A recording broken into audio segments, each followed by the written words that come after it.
I think I was gonna make this a separate video, but I'm gonna lump this into the video just to further prove the point of why what Bucky Brooks said was ridiculous. Look, at the end of the day, man, Lamar Jackson is the greatest quarterback in Ravens history. Already. I'm saying this now. I don't know if anybody said it yet. I'm pretty sure nobody said it yet. But I'm definitely saying this right now. Lamar Jackson is the greatest quarterback in Ravens history already. Now, of course, from a statistical standpoint, Joe Flacco still is going to be looked at as the greatest so far because, from a statistical standpoint, Joe Flacco has all the highest numbers and most of the quarterback records because he was here for 11 seasons. But at the same time, Lamar's already surpassed Joe Flacco. At no point and I respect Joe Flacco. When I say what I say about Joe, it's not meant to be disrespectful, but at the same time, Joe Flacco was never a top 10 quarterback. He was never even top 20. The only time he was ever even kind of in that conversation was once his rookie deal was up and they paid him like $39 million, and he was like, I think, the highest paid quarterback at that time. That was pretty much it. Outside of that, Lamar easily has surpassed Joe Flacco. Like, Lamar's already put himself in a position where he's viewed as, we're talking about him being like a top 5 quarterback in the league.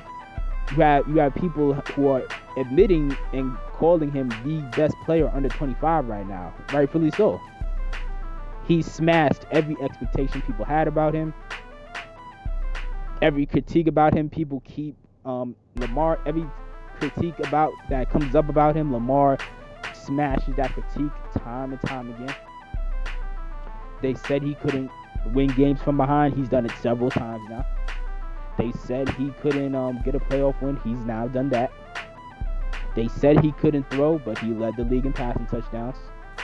They claim he's not accurate, but he's thrown the ball in his MVP season. He was hitting the mark 66% of the time. And even in a season where they say he regressed, he was still hitting a mark 64% of the time.